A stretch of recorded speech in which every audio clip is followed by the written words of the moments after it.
So welcome back to another in the series here of my built models.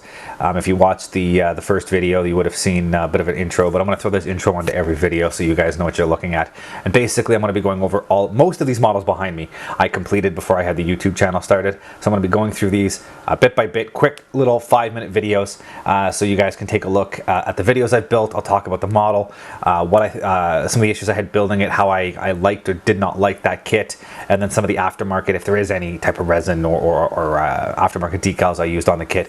And then at the very end, I'll throw up some pictures of the completed model so you guys can get a good view of what all these look like and what I went into, because there has been some interest. I've heard from you guys that you do want to see some more of these, and not all of them are going to have full up build logs. So you know, I can't do product reviews, I can't do anything on these ones that are built, so those are going to be included in these videos. So any of this series in this playlist, that's what it's going to be. So please don't come in here thinking you're going to get a full build log. So yeah, stay tuned. I will eventually have all of these videos done and I'll have them all released. So stay tuned. And as always, my name is Sean, and this is Sean's Aviation.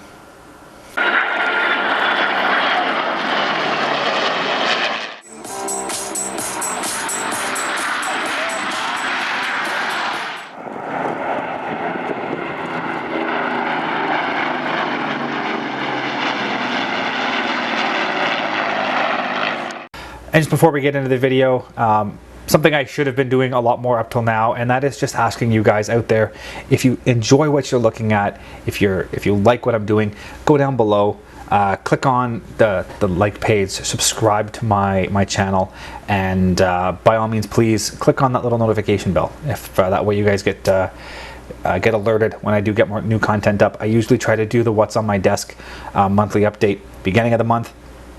And I usually try to get a video or a series of videos released by the 15th, the middle of the month. So whether that's going to be a tips and tricks video or an aviation history video or my time-lapse videos of the previous model builds that I've got done, or an air show video, or you know, some of my new product review videos I'll be doing. So I want to try to get something posted by the middle of the month. So please, if you're enjoying this, subscribe, like, and click that notification bell.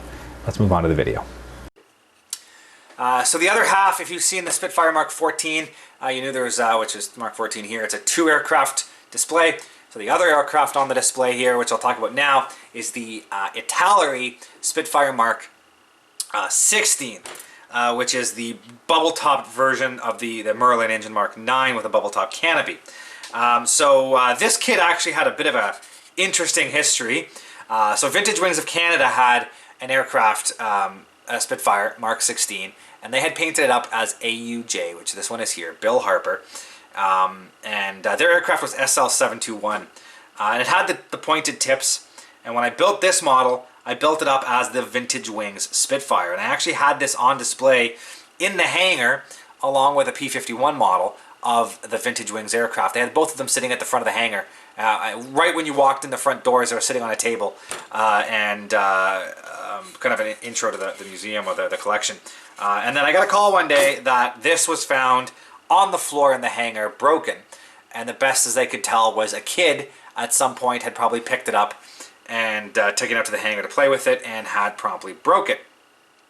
So I took it home, tried to figure out what I would do, and basically the same Watermark sheet that I got the decals for the Mark 16, as well as the Edward Mark 9, had the original markings for Bill Harper's AUJ from World War II.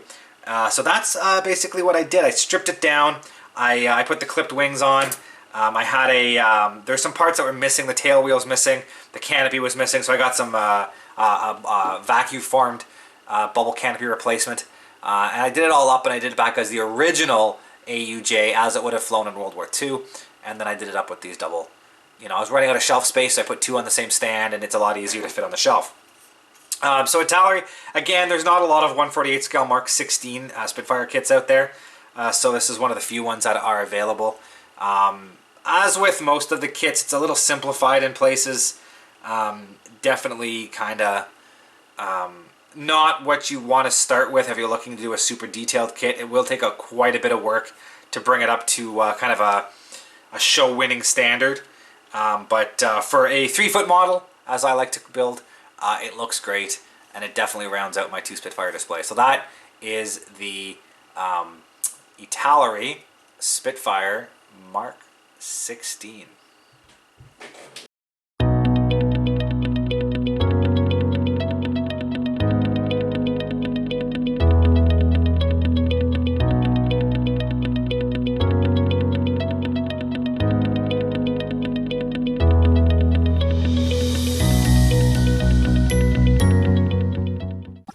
Thank you for watching, guys, and as always, if you are interested in any of the content you see, you can access my website at www.seans-aviation.com.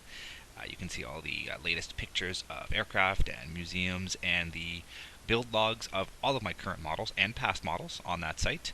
And if you're interested in any of this content, please click the subscribe button here on YouTube to follow more. Thank you very much, and see you guys next time.